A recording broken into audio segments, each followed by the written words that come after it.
Good morning. It's Monday, April 20th, and I hope you had a great weekend. I know I did. Let's get started this morning with a word of prayer before we get into our lessons. Father in heaven, thank you for this day. Thank you for the weekend and just some time to relax. Father, I pray that you would continue to be with us as we go through this day. Father, help us to keep our eyes fixed on you and not our circumstances. Help us to realize that you know our needs and that you've promised us as your children to supply our needs for us. We thank you for that.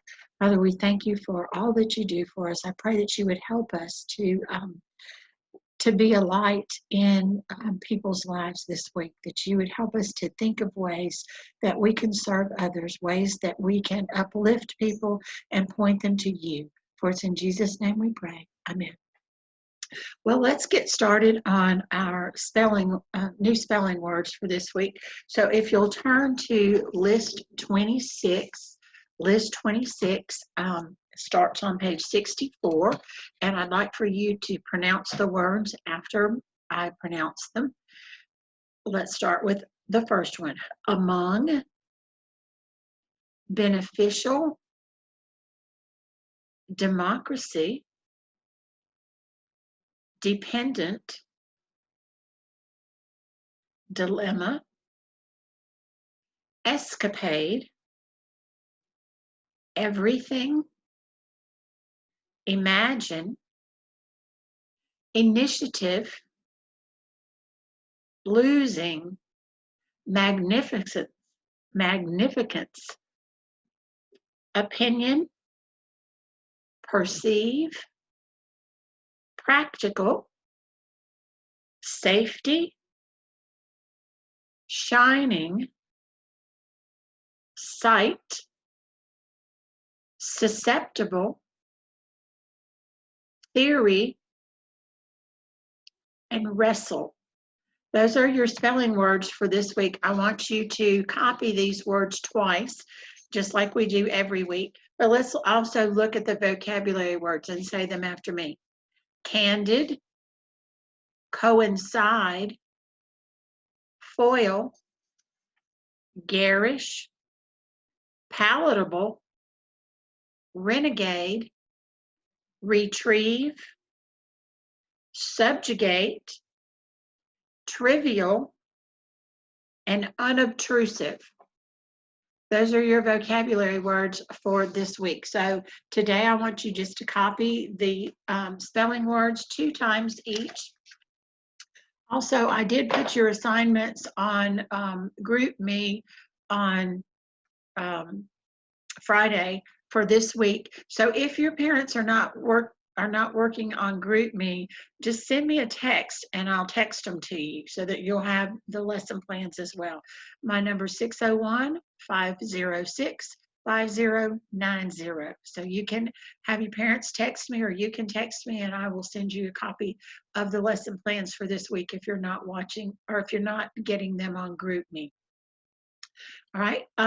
Today also I want you to turn in your grammar book, please, to page 252. We're going to look at these exercises. We're going to do A through D on the next page. So this is a review of units 1 through 11. You know, when we finish a unit, we go back and we review because grammar is all inclusive and we need to not do it and forget it. We need to keep remembering and applying it. So we're going to look at this review, units 1 through 11, exercise A on page 252. This is manuscript form, capitalization, and punctuation. And we still have a little bit of a difficulty with this, I guess because there's just so many rules and we have to look so carefully at everything. So it says, make any corrections to the manuscript form, circle the letters that should be capitalized. So I want you to circle where it says letters that should be capitalized. Just circle that in the directions and then add all the necessary punctuation. So let's look at sentence 1. Have you ever seen the drawing of Praying Hands by Albert Durer, 1471 to 1528? All right, so let's take a look at it. The first thing we know is that it has to start with a capital letter. So we need to circle the H in half. All right. Have you ever seen the drawing praying hands? Well, that's a proper noun. So we need to circle pray, the P in praying, the H in hands, and we need to underline it because it's a drawing. And then we've got the the artist that did this, Albert Dürer. So we know we capitalize the A in Albert, the D in Dürer. And then we've got the period of time that he lived from 1471 to 1528. So we know that we need to put that in parentheses. When we see those numbers like that, we need to put them in parentheses. And then, is this a statement or is this a question mark or question? It has to have some type of punctuation at the end. So it is a question, and we need to put that question mark at the end. All right, so I would like for you to do numbers 2 through 5, pause the video, make the corrections, and then you can restart it again, and I'll go over the correct answers for you so you can have some immediate feedback. So, all right, pause the video, try it yourself. All right, you finished? So let's go over number 2. During the spring, Jason will be visiting his cousin, Jordan, who lives at 918 33rd Street. All right, so you need to have a capital D in during, a capital J in Jason, a capital J in Jordan. 33rd should be written out. So it should be a capital T, H-I-R-T-Y, hyphen T-H-I-R-D, and the third does not have a capital letter there. Oh, I didn't read the rest of the story, or the rest of the sentence. Street has a capital S, a comma after street, capital M in Myrtle, capital B in beach, comma after beach, a capital S in South, a capital C in Carolina, and a period at the end. All right, number 3. Mom and I will need to bring the following things to the picnic at Deepwater Lake on Saturday, July 9th. Deviled eggs, sweet pickles, and carrot sticks. All right, you need to have a capital M in mom. You need to have a comma, and you need to have a capital I in I. Capital D in deep, capital W in water, capital L in lake. That's a proper noun, the name of a place. A capital S in Saturday. You need a comma after Saturday, a capital J in July. You need a colon after the number 9 because you're making a list of things. So a comma after eggs, a comma after pickles, and a period after sticks.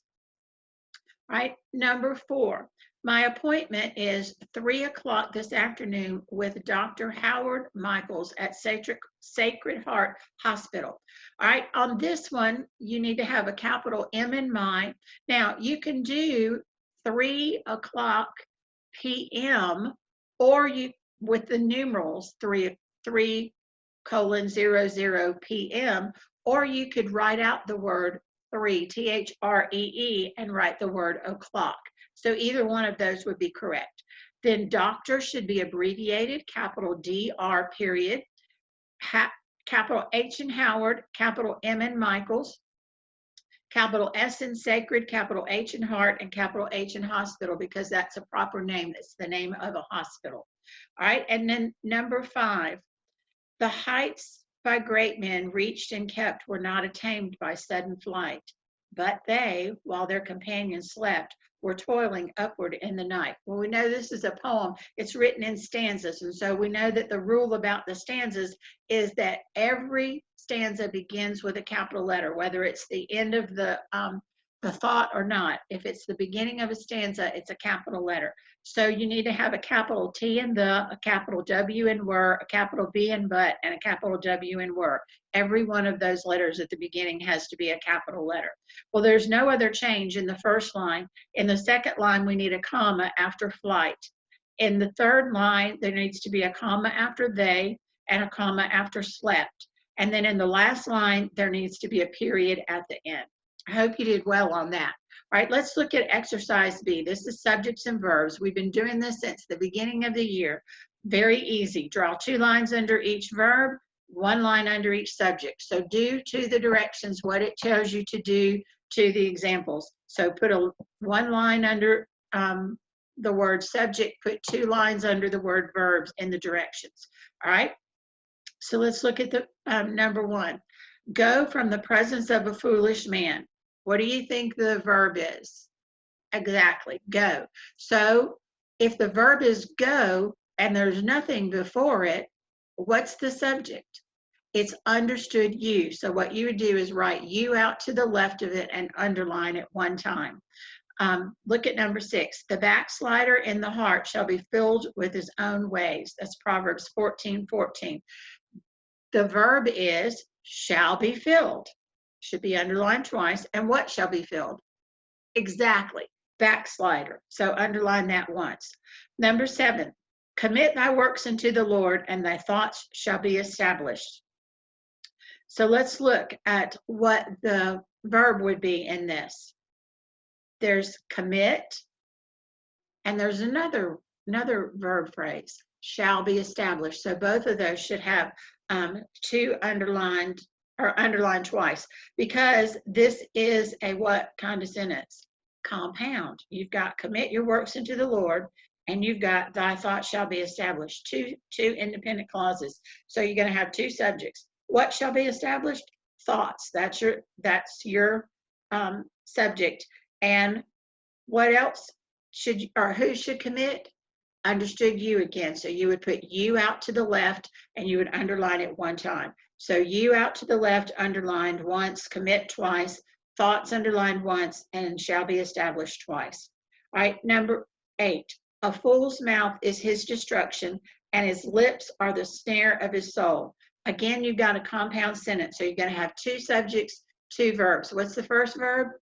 Is. And the first subject, what is? Mouth is. All right. And then the second subject would be are. What are? Lips are. So lips is going to be underlined once. Are is going to be underlined twice. All right. Look at exercise C. This one says the sentence, identify each group of words as a sentence, a fragment, or a run-on. So remember, we don't look at the length, we look at the meaning of the selection. So the American Kennel Club, AKC, was founded in 1884. What do you think that is? I hope you said sentence, because that's what it is. All right, number 2. Information from the AKC will help a person choose the right dog breed. Yes, that's a sentence as well. All right, look at the next one, number 3. The AKC sponsors many dog shows and competitions. I will be showing my dog next week. Well, that's pretty easy, isn't it? That definitely is a run-on. And where should the first sentence stop? The AKC sponsors many dog shows and competitions should be period. And then I will be showing my dog next week should be 2 sentences. All right, number 4. Our dog Wrigley competed. Very short, but it is a sentence, okay? Dog competed. That's their subject and your verb. Our dog Wrigley competed. So that's a sentence, even though it's short, and you would immediately think fragment if you looked at the length, but you have to read it. All right, number 5. In 2015, the most popular dog breeds in America, Labrador Retriever, German Shepherd, Golden Retriever, Bulldog, and Beagle. This is a very long fragment. There's no verb. It just says in 2015 the most popular dog breeds in America and starts naming them. Well, what did they do? They didn't do anything. That's a fragment. It's not a complete thought. Okay.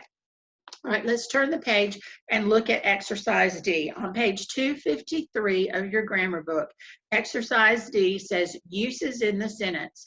Above each italicized word, write its use. Subject, verb, direct object, indirect object, predicate nominative, object of the preposition, direct address, a verb, an adjective could be a verbal used as an adjective, or an adverb could be a verbal used as an adverb. So let's take a look at exercise D. We've got several words we're going to look at. We're going to look at create, heart, God, spirit, and me. So let's look at this word, this sentence. Create in me a clean heart, O God, and renew a right spirit within me. Well, the first thing I do, y'all, is I look for the verbs. And so the first one, create in me a clean heart. Create is a verb. So we would put a V above that. Create what? Heart. And there's your next one. That's a direct object. Oh God. Who are you talking to?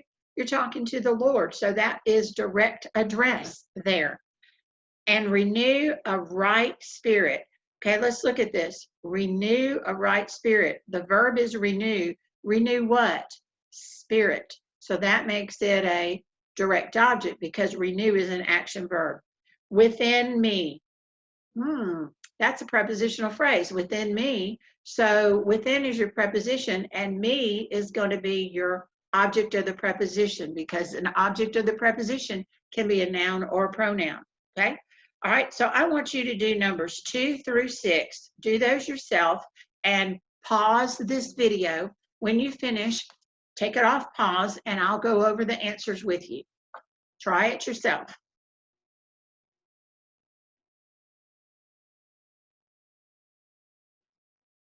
All right, let's look at number 2. Here we have no continuing city, but we seek one to come. All right, so let's look at this. Continuing. What is continuing talking about? It's describing city, and city is a noun. So what describes a noun? An adjective. All right, so now we have, but we seek to come. We seek. We is a pronoun. It's a pronoun. All right. And then you've got to come. What do we know about to come? When you put it that way, it's a verbal, it's an infinitive. And what does an infinitive describe? An infinitive can describe lots of things, but in this time, it's describing the word one. It's describing a noun. That makes it an adjective. Good. All right, look at the next one, number 3. Show me thy ways, O Lord. Teach me thy paths, from Psalm 25:4. All right. Show is your verb. Show what? Ways. To whom? Me. Me is an indirect object this time. So remember, you have to look at your verbs. You can't just say, oh, me is a pronoun. Not in this case. In this case, it's an indirect object. All right. And then it's got teach me thy paths. So you got teach what? Paths. Paths is a direct object there. Number 4, I am not come to destroy, but to fulfill. I am not come to destroy, but to fulfill. So you've got I what? I am. So that's going to be your subject, and it would be what? It would be a pronoun, and it's used as your subject there. Okay. I'm looking back at the directions. I want to go back to sentence 2. Sentence 2, we've got that word we, but we seek. It is a pronoun, but the directions up here tell us to label it as a subject. So that, and number 2, that pronoun we would be a subject as well. Okay. Let's go back to number 4. We know that I is the subject. It's a pronoun that's a subject. I am not come to destroy. Okay, so to destroy is also an infinitive, only this time it's telling why they would come. So come is your verb, and so this is an adverb. It's an adverb. To destroy is an adverb in this sentence. All right, number 5. He became the author of eternal salvation unto all them that obey him. Hebrews 5:9. He became the author. Okay, let's look. Became is your verb. He became what? Became is not an action verb. It's a linking verb. So if you're renaming he after a linking verb, it's a predicate nominative. Okay. Of eternal salvation. Ooh, that's a prepositional phrase. So of is your preposition. So salvation is going to be your object of the preposition. Unto all that obey him. Obey him, that's a verb. Okay. And number 6, make a joyful noise unto God, all ye lands. All right, so this one, your verb is make what? Make noise. So that's going to be a direct object because make is an action verb. Okay, unto God. That's a prepositional phrase. Unto is your preposition, and God is the object of your preposition. All ye lands. Now, this one was a little bit tricky. All ye lands, that's direct address. They're talking to everyone, saying, all ye lands, make a joyful noise unto God, but it's at the end, so it was kind of tricky. That one is direct address. All right, that's all that we're going to do for grammar today. I do know that soon we'll be getting some direction on how to turn work in, when to turn work in. As soon as we get that, we will let you know. It may even have come out as a text from the school. So that's coming up. So make sure that you're getting all your assignments finished. All right. Today, I'd like for you to take out your Of Places book and turn to page 363. Page 363. We're going to look at this poem, Little Boy Blue, by Eugene Field. And it says up here, he creates a sentimental effect for his readers by humanizing the little boy's toys and by memorializing the boy's youthfulness. Well, this sounds like it's going to be a little bit sad. And it is. It's a very touching poem about a boy's absence from his toys and what it means to the toys. And this poem uses personification. It personifies the toys to express how dear they were to the boy. And what do we know about personification? What is it? It's giving human characteristics to a non-human or an object, okay? So it's giving them human characteristics. So let's look at this poem together. The little toy dog is covered with dust, but sturdy and staunch he stands. The little toy soldier is red with rust, and his musket molds in his hands. Time was when the little toy dog was new, and the soldier was passing fair. And that was the time when our little boy Blue kissed them and put them there. Now don't you go till I come, he said, and don't you make any noise. So toddling off to his trundle bed, he dreamt of the pretty toys. And as he was dreaming, an angel song awakened our little boy Blue. Oh, the years are many, the years are long, but the little toy friends are true. Aye, faithful to the little boy Blue they stand, each in the same old place, awaiting the touch of a little hand, the smile of a little face. And they wonder as waiting the long years through, in the dust of that little chair, what has become of our little boy Blue since he kissed them and put them there. Oh my goodness, that one got me. All right, so let's look at the think it through underneath this. What instances of personification do you see in this poem? Where are these toys showing human characteristics? Think about that. Well, toys aren't people, and they're waiting. They're waiting like a person would wait for someone to return. And they're also wondering, they're thinking, what has happened to him? So those are both things of personification. The toys are waiting for his return, and they're wondering what's happened to him. Number two, what happened to little boy Blue? It says that the angels, let's see, which one is it? About line 13. As he was dreaming, an angel song awakened our little boy Blue. So that means that he was taken, he died. He was taken on up to heaven. So it tells us that he died in his sleep. Number three, what were the little boy Blue's instructions to the toys? What did he tell them to do? He told them to not to go anywhere. You stay there, and you wait for me to return. That's what he told them to do. And then number four, what is the irony of the toys' obedience? They didn't have any choice to obey. Okay, he told them to obey, but they couldn't disobey. They couldn't leave on their own. So that was kind of ironic there, that they really didn't have a choice. They couldn't do anything but stay there because they weren't real. And so let's look at the last one.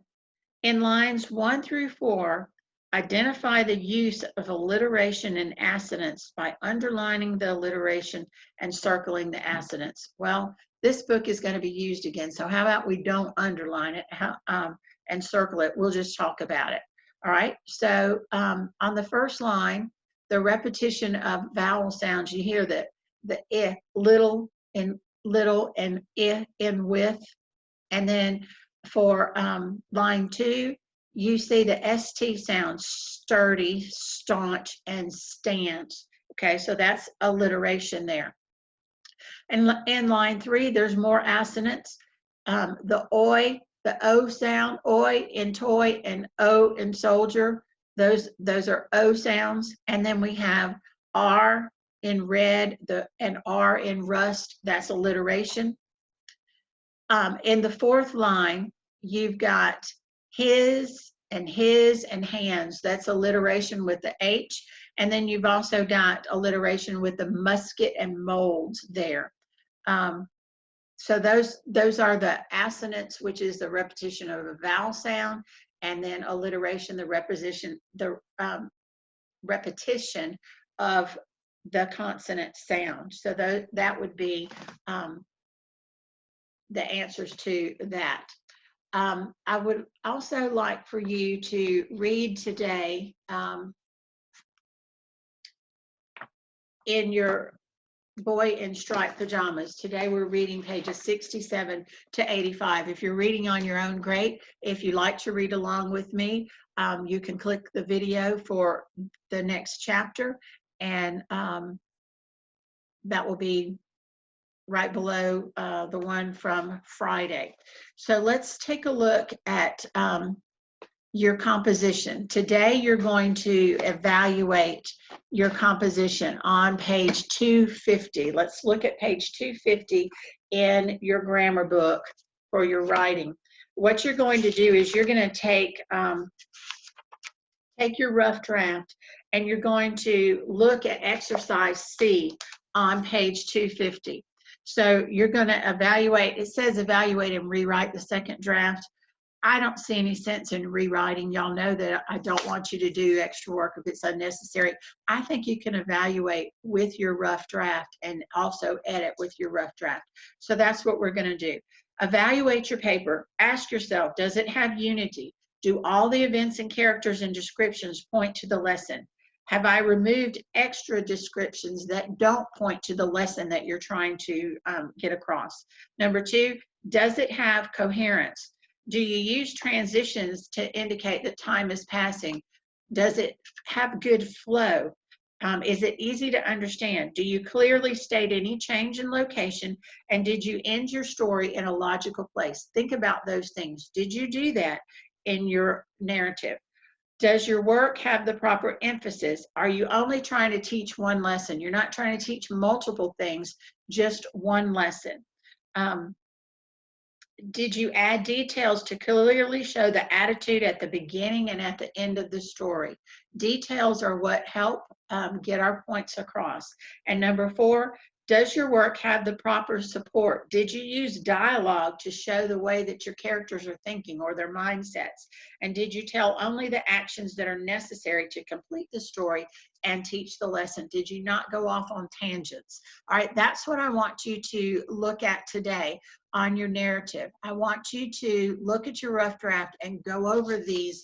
Look at your rough draft and say, did I do all this? Because tomorrow we're going to look at the next exercise, and we're going to be doing the editing, and then you'll get ready to write your personal narrative. So I hope you've enjoyed writing this, and I'm looking forward to reading them to see what kind of lessons that you have learned, and where you pulled your writing from, what part of your life you chose to do that with.